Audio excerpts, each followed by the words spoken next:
Hello friends, welcome to Stark Study. स्वागत करते हैं आप सबका इस यूट्यूब चैनल में। दोस्तों, इस वीडियोज में हम लेकर आप सभी के लिए क्लास 10th वालों के लिए यहाँ पे मैथ्स का मॉडल पेपर, वो भी बिल्कुल न्यू पैटर्न पे। तो वीडियो को लास्ट तक जरूर देखिएगा अगर आप भी क्लास 10th के छात्र हैं और आने वाले बोर्ड परीक्षा में शामिल होना चाहते हैं। यहाँ से आप लोगों को काफ़ी सारे क्वेश्चन देखने को मिलेंगे बोर्ड परीक्षा में। ये बिल्कुल न्यू पैटर्न पे है दोस्तों, जो बिहार बोर्ड के द्वारा जारी official model set question paper जो प्रीवियस ईयर्स का है। ठीक है, तो चलिए हम लोग जानते हैं दोस्तों, इस वीडियो में एक एक क्वेश्चंस को देखते हैं किस तरीके से आप लोगों को मॉडल सेट में क्वेश्चंस रहते हैं। ये सारे क्वेश्चंस आप लोगों के आने वाले बोर्ड परीक्षा में देखने को मिलेंगे। ठीक है, इसी पैटर्न पे।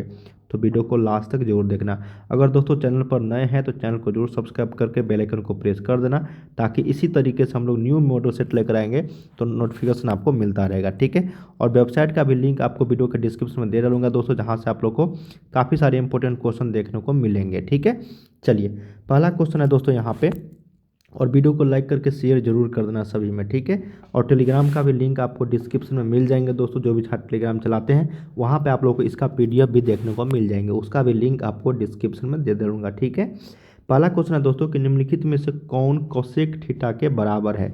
ठीक है, कोसेक थीटा के बराबर।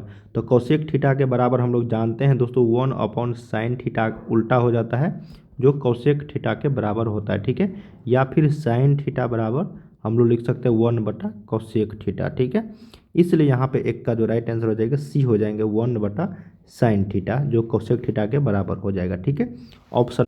नेक्स्ट क्वेश्चन है दोस्तों यहाँ पे 2 नंबर, कहा गया है कि यदि 2sin थीटा बराबर 1 तो 3 cot² थीटा प्लस 3 का जो मान होगा वो कितना होगा। तो हम लोग जानते हैं दोस्तों यहाँ पे से 2sin थीटा का मान यहाँ पे 1 दिया गया है, तो sin थीटा बराबर यहाँ से 1/2 करेंगे हम लोग। ये आ गया p बटा आपका h। ठीक है, यहाँ से b का मान निकालेंगे हम लोग, लंब और कर्ल हमको पता है तो आधार निकाल सकते हैं, तो √3 आएगा। अब हम लोग क्या करेंगे यहाँ पे 3 cot² थीटा प्लस 3 में इसका मान पुट कर देंगे, तो 3√3/1 का स्क्वायर है ना, और ये प्लस 3, तो ये बचेगा 3 × 3 तो 9 प्लस 3 तो बराबर 12। ऑप्शन नंबर यहाँ पे ए जो है करेक्ट हो जाएगी।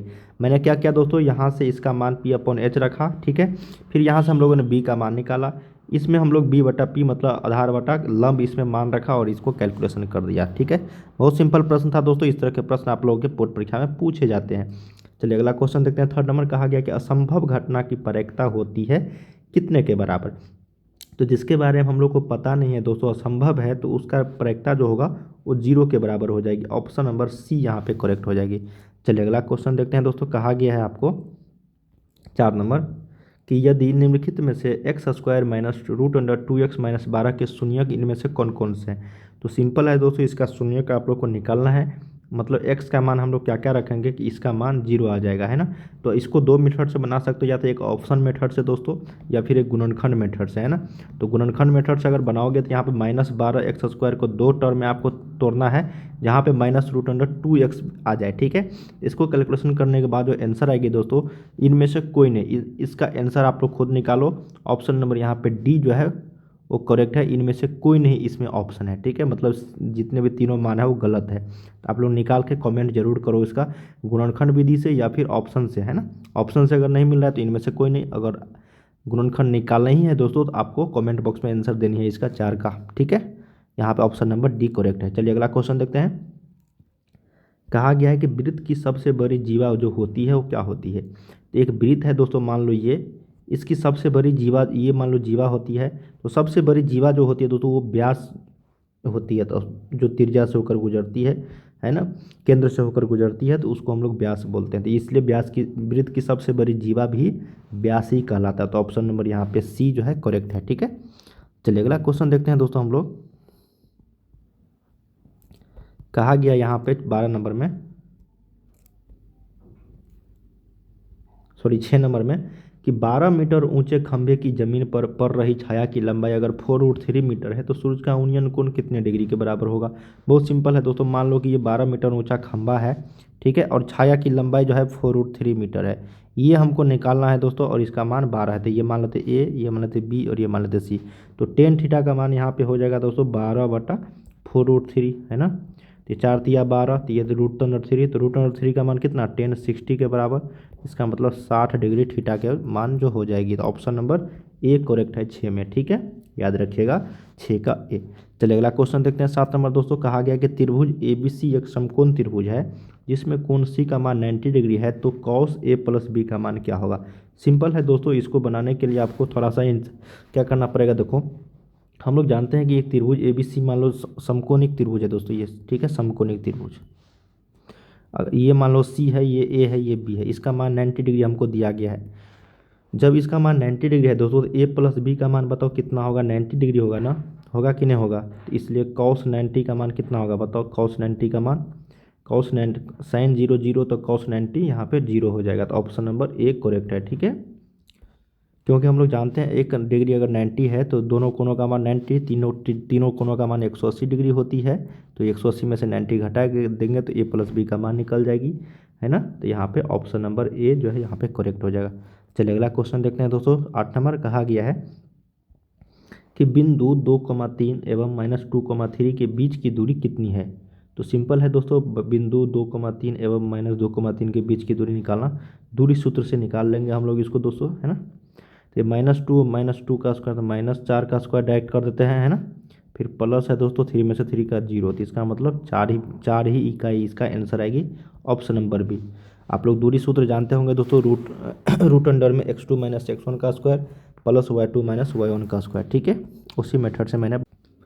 अगला क्वेश्चन है दोस्तों 9 नंबर। कहा गया कि एक बेलन तथा शंकु के आधार की त्रिज्याएं 3:4 के अनुपात में है तथा उनकी ऊंचाई 2:3 के अनुपात में है, तो बेलन तथा यहाँ पे हो जाएगा बेलन तथा शंकु के आयतनों का अनुपात दोनों का, ठीक है, क्योंकि यहाँ पे दोनों दिया गया है ना।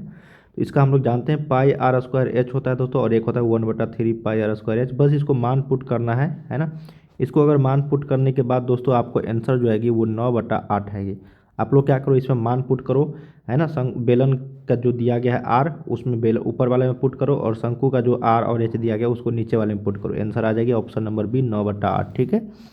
चलिए अगला क्वेश्चन देखते हैं दोस्तों। कहा गया है 10 नंबर कि यदि 3, 4, 5, 17 तथा x का माध्य अगर 6 हो तो x का मान क्या होगा। तो सिंपल है दोस्तों, यहाँ पे माध्य का मान हम लोग जानते हैं, सभी संख्या को जोड़ देंगे और जितनी संख्या है उससे हम लोग क्या करेंगे, भाग दे देंगे। तो 1, 2, 3, 4, 5, टोटल 5 संख्या है तो बट्टा में 5, सभी को जोड़ देंगे तो 3 + 4 + 5 + 17 प्लस यहाँ पे x, है ना।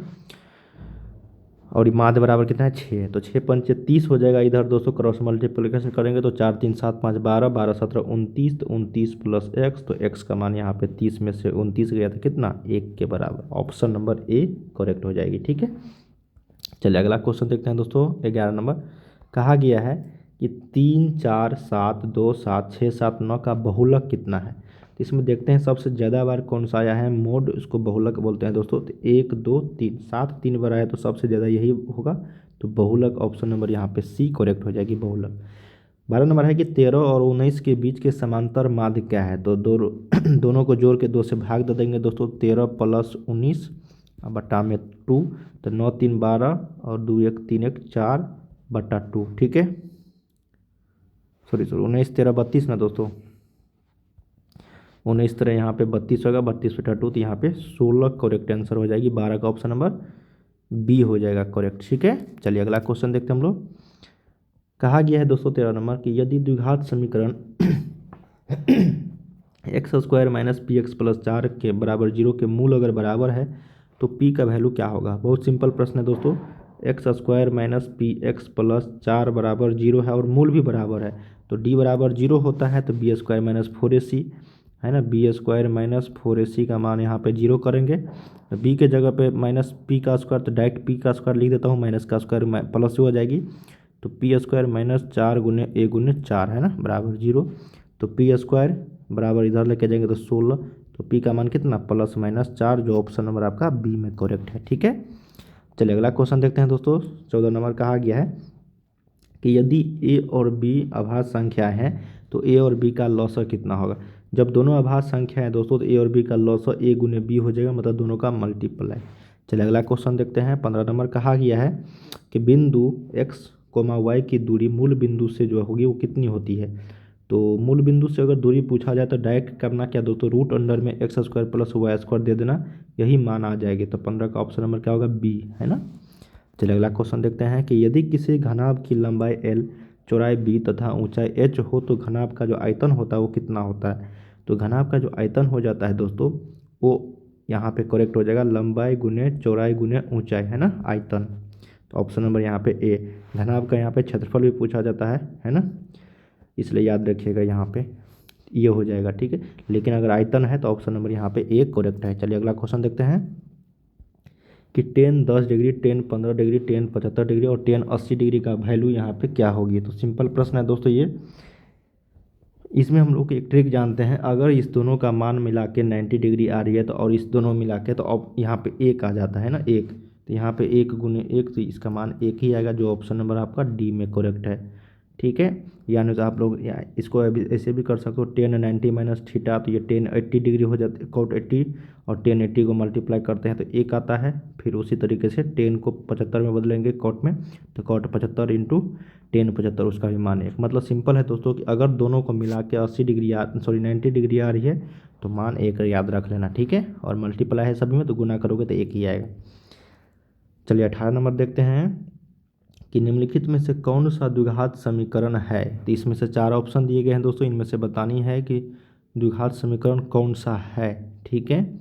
ये तो होगा नहीं क्योंकि इसमें त्रिघात है दोस्तों। इसमें रूट अंडर एक्स आ गया, देखते हैं। और आगे इसमें भी आपको 3, हाँ, तो ऑप्शन नंबर यहाँ पे क्या हो जाएगा, सी हो जाएगा दोस्तों। 18 का ऑप्शन नंबर सी, क्योंकि देखिए रूट अंडर एक्स आ गया दोस्तों, तो ये भी आपका बहुपद समीकरण नहीं होगी। और ये तो बट्टा में है तो एक्स के पावर 4 हो जाएगी यहाँ, तो ये भी नहीं होगा। जो ऑप्शन नंबर यहाँ पे सी करेक्ट है, ठीक है। चलिए अगला क्वेश्चन देखते हैं। कहा गया दोस्तों एक बेलन और एक शंकु के आधार समान है, यदि उनकी ऊंचाइयाँ भी समान है तो उनके आयतनों का अनुपात क्या होगा। तो बेलन का अनुपात होता है पाई आर स्क्वायर एच, ठीक है। और शंकु का 1/3 पाई आर स्क्वायर एच।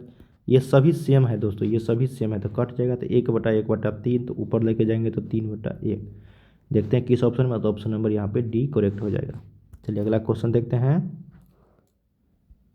कहा गया कि एक्स अक्ष पर बिंदु जो बिंदुओं 1 -1,0 और b 5,0 से समान दूरी पर है तो इसका वैल्यू क्या हो गया, है ना। एक्स अक्ष पर बिंदु जो बिंदु, तो हम लोग क्या करेंगे दोस्तों, इसका वैल्यू जब निकालेंगे, है ना, समान दूरी पर है दूरी सूत्र से, तो इसका राइट आंसर हो जाएगी आपका 20 का correct answer option number B 2,0। क्या करेंगे दोस्तों, एक्स अक्ष पर बिंदु जो है ना, जो बिंदु एक और समान मतलब दूरी समान है दोनों का, इक्वल हम लोग कर देंगे दोनों का, ठीक है। तो इसका मान जो आ जाएगा वो 2,0 आ जाएगी, जो इस बिंदु का निर्देशांक कहलाएगा। क्योंकि एक्स अक्ष पर जो वाई का मान होगा वो 0 हैगा, और एक्स अक्ष का मान यहाँ पे देखो, इसमें ये भी पूछा जा सकता है कि एक्स अक्ष का मान बताइए जो इससे समान दूरी पर है, तो 2 बताना था। और एक्स अक्ष पर वाई का मान हमेशा 0 होता है, तो ऑप्शन नंबर यहाँ पे बी। चलिए अगला क्वेश्चन देखते हैं। देखिए दोस्तों 100 क्वेश्चन पूछे जाएंगे आपको, सिर्फ और सिर्फ 50 का जवाब देना है, ठीक है, मॉडल सेट के आधार पे। चलिए 21 नंबर है कि एक समबाहु त्रिभुज ABC की एक भुजा 12 सेंटीमीटर है, तो इसकी ऊंचाई जो होगी वो कितनी होगी। तो सिंपल है दोस्तों, आप लोग निकाल सकते हो इस तरीके से। मान लो कि समबाहु त्रिभुज है, इसकी ऊंचाई आपको दिया गया है, सॉरी एक भुजा मतलब ऊंचाई निकालनी है दोस्तों। मान लेते एच है, भुजा 12 है तो सभी 12 हो जाएंगे, क्योंकि समबाहु त्रिभुज है तो ये भी बट जाएगा 6 है ना, क्योंकि बराबर है दोस्तों सारे ABC। तो हमको ये ED का वैल्यू निकालनी है ना। तो हम लोग क्या करेंगे दोस्तों, पाइथागोरस प्रमेय पे ले लेंगे, कर्ण का स्क्वायर माइनस आधार का स्क्वायर। तो इसका राइट आंसर हो जाएगा √12 का स्क्वायर माइनस 6 का स्क्वायर। अगर कैलकुलेशन करोगे दोस्तों इसको, तो इसका राइट आंसर हो जाएगी आपको 6√3 centimetre, option number B correct हो जाएगी। चलिए अगला क्वेश्चन देखते हैं। 22 नंबर कहा गया है कि यदि समीकरण 3x - y = 5 तथा 6x - 2y = k के कोई हल नहीं हो तो k का वैल्यू क्या होगा। तो कोई हल नहीं होने के लिए शर्त हम लोग जानते हैं दोस्तों, समांतर होनी चाहिए। इसका मतलब a1/a2 = b1/b2 नहीं होनी चाहिए। क्या होनी चाहिए दोस्तों, नहीं होनी चाहिए। यहाँ पे क्या हो जाएगा आपका, निकाल लेते हैं, और बराबर यहाँ पे c1/c2, मतलब कोई हल नहीं होने के लिए, ठीक है दोस्तों। एक मिनट, ये होता है दोस्तों इसका सूत्र है, ये होता है c1/c2, ठीक है। तो हम लोग क्या करेंगे दोस्तों, इस पे मान पुट कर देंगे इसको, तो ये 3/6 बराबर 1/-2 बराबर यहाँ पे 5/k, जो नॉट इक्वल टू है, तो ये माइनस माइनस माइनस कट जाएगी। तो हम लोग क्या करेंगे, क्रॉस मल्टीप्लिकेशन कर दें इस दोनों में तो k का मान नॉट इक्वल टू 10 होनी चाहिए, समांतर कोई हल नहीं होने के लिए, ठीक है। कोई हल नहीं होने के लिए ग्राफ कैसा होना चाहिए दोस्तों, समांतर पूछा जाता है। ठीक है, चलिए अगला क्वेश्चन देखते हैं 23 नंबर कि भूमि से 100 मीटर की ऊंचाई तथा 60 डिग्री के उन्नयन कोण पर उड़ती हुई एक पतंग की डोरी की लंबाई कितनी होगी। देखिए दोस्तों, अगर आप लोग को समझ में नहीं आती है तो मैंने चैप्टर वाइज क्वेश्चन अपलोड किए हैं, चैनल पे जाके देख सकते हो, प्ले लिस्ट बना हुआ है सभी चैप्टर का। ठीक है, कोई क्वेश्चन आप लोगों से मिस नहीं होगी अगर समझते हुए चलोगे तो। अब यहाँ से कहा गया कि यदि 100 मीटर की ऊंचाई तथा 60 डिग्री के उन्नयन कोण पर उड़ती हुई एक पतंग की डोरी की लंबाई क्या होगी। मान लो कि ये है दोस्तों जो 100 मीटर की ऊंचाई पर उड़ रही है। ठीक है, इसका उन्नयन कोण कहा गया है कि 60 डिग्री है। ठीक है, तो उड़ती हुई पतंग की डोरी की लंबाई पूछा गया है भूमि से, तो यहाँ से तो ये इसकी लंबाई पूछा गया है दोस्तों। मान लो तो एक्स है, तो यहाँ से हम लोग क्या करेंगे, लंब और कर्ण जो है यहाँ पे दोस्तों किस में होता है, तो साइन थीटा में, तो साइन 60 का मान यहाँ पे हो जाएगी आपको 100/x। ठीक है, तो साइन 60 का मान √3/2 100/x। इसको कैलकुलेशन करोगे दोस्तों, है ना, तो ये 200/√3 हो जाएगा। इसको कैलकुलेशन करोगे तो ऑप्शन नंबर यहाँ पे 23 का क्या हो जाएगा, सी, है ना, मीटर। चलिए अगला क्वेश्चन देखते हैं 24 नंबर कि यदि 3 सेंटीमीटर त्रिज्या वाले एक वृत्त पर खींची गई दो स्पर्श रेखाएं परस्पर 60 डिग्री के कोण पर झुकी हो तो प्रत्येक स्पर्श रेखाएं की जो लंबाई होगी वो कितने सेंटीमीटर के बराबर हो जाएगी। तो 3 सेंटीमीटर त्रिज्या है दोस्तों, और जो एक वृत्त पर दो स्पर्श रेखा परस्पर खींचा हुआ है ना, तो इसका जो राइट आंसर हो जाएगा आपको हो जाएगा 3√3 सेंटीमीटर, है ना। ऑप्शन नंबर यहाँ पे सी करेक्ट हो जाएगी।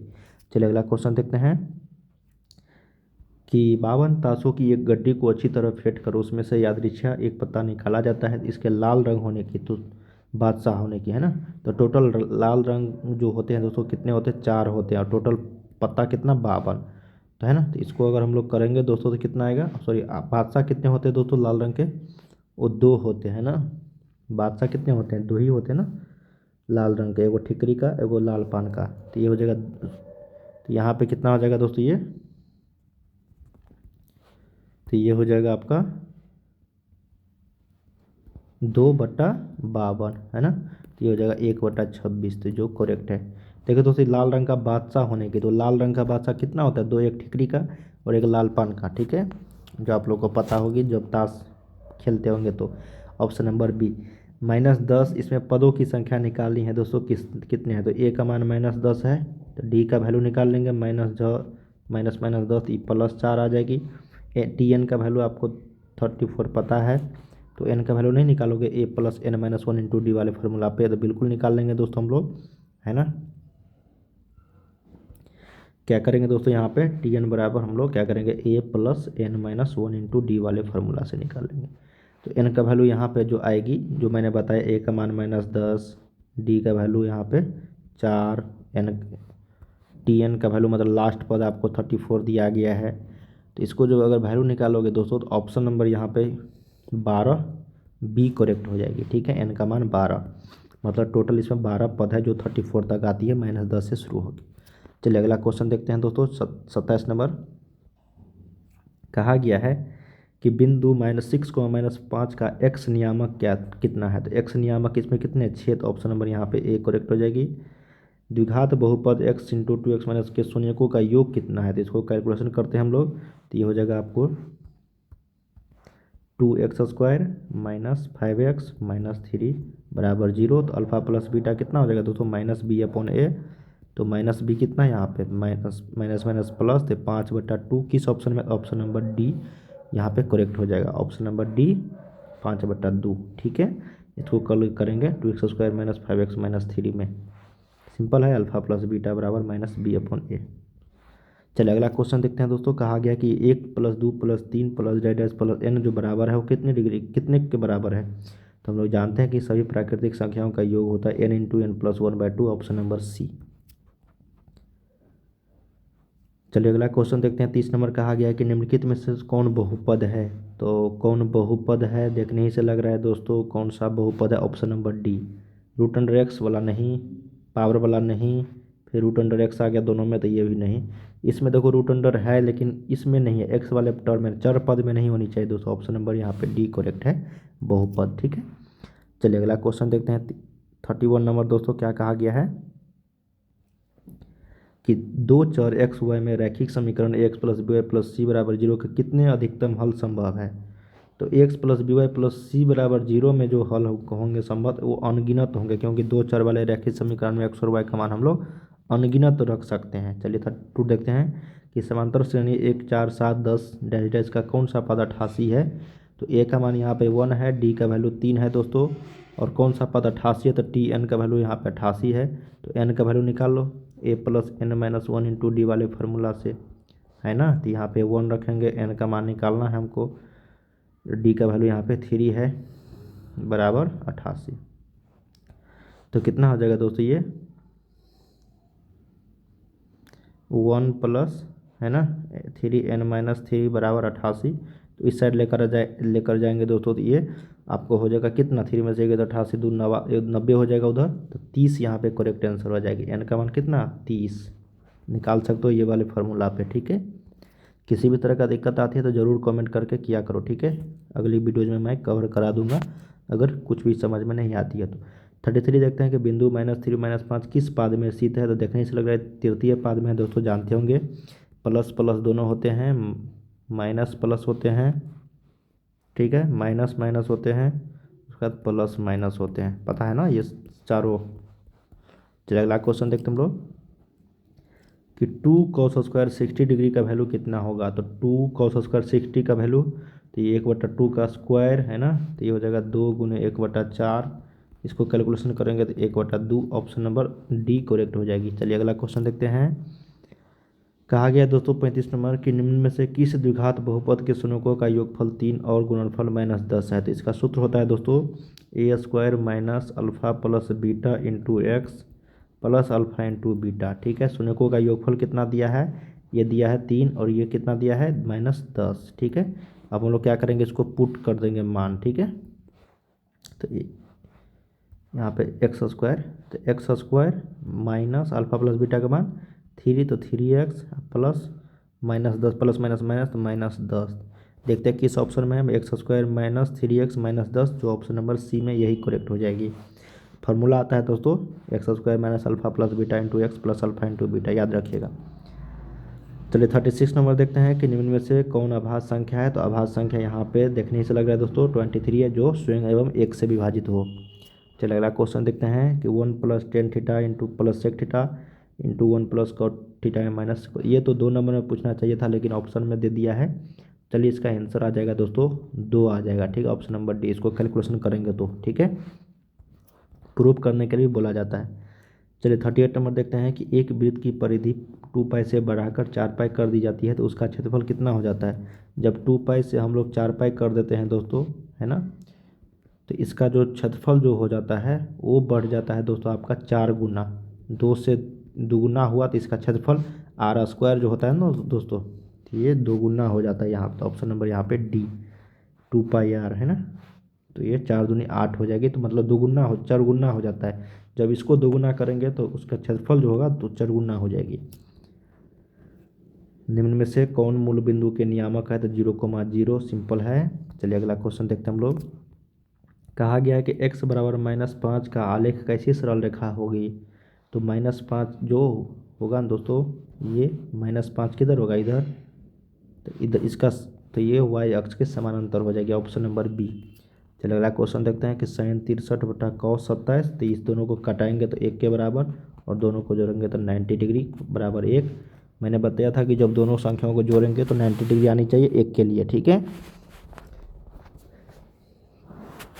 यानी तो आप लोग sin 90 माइनस थीटा करके बना सकते हो। चलिए अगला क्वेश्चन देखते हैं 42 नंबर कि द्विघात बहुपद x square plus 1/6 into x minus 2 के शून्य कितने होंगे। तो सिंपल है दोस्तों, इसको कैलकुलेशन करो, ये बट्टा देख के घबराना नहीं, ठीक है। इसको क्या करो, एलसीएम ले लो, तो ये 6x² प्लस एक्स माइनस 12 बराबर 0, ठीक है। इसको क्या किया, 6 को एलसीएम ले लिया, देखो ना यहाँ पे 6x² हो जाएगा प्लस एक्स माइनस 12 बराबर 0, शून्यक है तो इसको इधर लेकर जाएंगे तो बराबर 0, अब निकाल सकते हो आसानी से। तो इसका शून्यक हो जाएंगे दोस्तों ऑप्शन नंबर बी -3,2 -3/2, 4/3, याद रखिएगा ऑप्शन नंबर बी।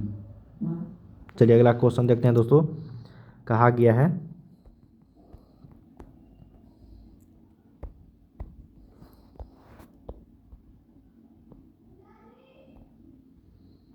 43 नंबर जो कहा गया है दोस्तों यहाँ पे कि समांतर श्रेणी 10 7 4 डैश डैश का तीसरा पद जो है बराबर हो जाएगा, है ना, कितने के बराबर। तो ए का मान यहाँ पे 10 है दोस्तों, डी का मान यहाँ पे निकालेंगे तो 7 में से 10 जाएगा कितना -3, और तीसरा पद इसका मतलब एन का मान 30 है दोस्तों, तो टी एन का वैल्यू निकाल सकते हो आप लोग ए प्लस एन माइनस 1 डी वाले फार्मूला से। तो इसका जो राइट आंसर हो जाएगा दोस्तों 43 का ऑप्शन नंबर सी -77। ठीक है, चलो अगला क्वेश्चन देखते हैं दोस्तों। कहा गया है कि यदि टेन थीटा बराबर 8/15 हो तो कोसेक थीटा का वैल्यू मतलब निकालना है। ठीक है, तो ये p बटा बी है, तो यहाँ से हम लोग h का मान निकाल लेंगे, तो h का मान यहाँ से 17 आ जाएगी, तो कोसेक थीटा का मान h बटा पी, तो 17 बटा यहाँ पे 8, जो ऑप्शन नंबर ए में है। चलिए अगला क्वेश्चन देखते हैं। कहा गया है कि 1 से 100 तक सभी प्राकृतिक संख्याओं का योग, तो इसका हम लोग फार्मूला जानते हैं n इंटू एन प्लस 1/2, तो n के जगह पे 100 है, तो 100 गुने 101 बटा 2, तो ये हो जाएगा 50 मल्टीप्लाई करोगे तो ऑप्शन नंबर बी। चलिए क्वेश्चन देखते हैं कि साइन 90 माइनस थीटा कितना होता है। Sine 90 minus theta cos theta के बराबर, ऑप्शन नंबर सी। चलिए अगला क्वेश्चन देखते हैं कि निम्नलिखित में से कौन परिमेय संख्या है। ये 2, तो ऑप्शन नंबर सी परिमेय संख्या। चलिए अगला क्वेश्चन देखते हैं दोस्तों। कहा गया है कि यदि सेक थीटा बराबर 13/12 तो कॉट थीटा का वैल्यू, ये बहुत सिंपल है, 13/12, तो इसका मान जो आ जाएगा दोस्तों ये एच बटा बी है आपका, है ना, तो पी का मान यहाँ से 5 आएगा, तो कॉट थीटा का मान बी बटा पी, तो बी का मान यहाँ पे कितना है 12/5। देखते हैं किस ऑप्शन में, 48 का सी 12/5। ठीक है, चलिए अगला क्वेश्चन देखते हैं 49 नंबर। कहा गया है दोस्तों आपको कि बिंदु 3,4 और क्यों मिलान में रेखाखंड के मध्य बिंदु के नियामक कितने हैं। तो मध्य बिंदु का नियामक निकालने के लिए दोनों का हमको करना पड़ेगा दोस्तों, है ना, कैलकुलेशन। तो 3 में से 3 दोनों का जोड़ के एक्स वाला एक्स टर्म को जोड़ेंगे, वाई वाले वाई टर्म को, तो एक्स को वाई मान लेते हैं, मध्य बिंदु का नियामक है, तो यहाँ पे 3 - 3 तो 0/2 और कोमा 8 + 4 12/2। ठीक है, तो ये 0 हो जाएगा और 2 में 6, तो 0,6 जो ऑप्शन नंबर डी में है। चलिए अगला क्वेश्चन देखते हैं। कहा गया है कि किसी वृत्त पर बाह्य बिंदु से कितनी स्पर्श रेखा खींच सकते हैं। तो ये किसी वृत्त पर बाह्य बिंदु से हम लोग कितनी स्पर्श रेखा खींच सकते हैं दोस्तों, केवल और केवल 2 खींच सकते हैं, है ना, तो ऑप्शन नंबर यहाँ पे 50 का बी करेक्ट हो जाएगा। मान लो कि ये वृत्त है, एक बिंदु ए से ऐसे। ठीक है, चलिए तो दोस्तों हम लोगों ने यहाँ पे मॉडल सेट को किया है, जो ऑफिशियल जारी किया गया था बोर्ड परीक्षा के लिए, मैट्रिक वार्ड लोग के लिए। ठीक है, तो यहाँ पे हम लोगों ने 50 ऑब्जेक्टिव बिल्कुल न्यू पैटर्न पे किए हैं, और भी काफ़ी सारे क्वेश्चंस लेकर आने वाले हैं दोस्तों आप सभी के लिए। तो चैनल को सब्सक्राइब कर लीजिए, वीडियो को लाइक करके शेयर जरूर कीजिए, और वीडियो के डिस्क्रिप्शन में वेबसाइट का लिंक है, जाके जरूर प्रैक्टिस कर दीजिए। चलिए मिलते हैं हम लोग नेक्स्ट वीडियो में दोस्तों। बाय बाय सभी को, गुड नाइट।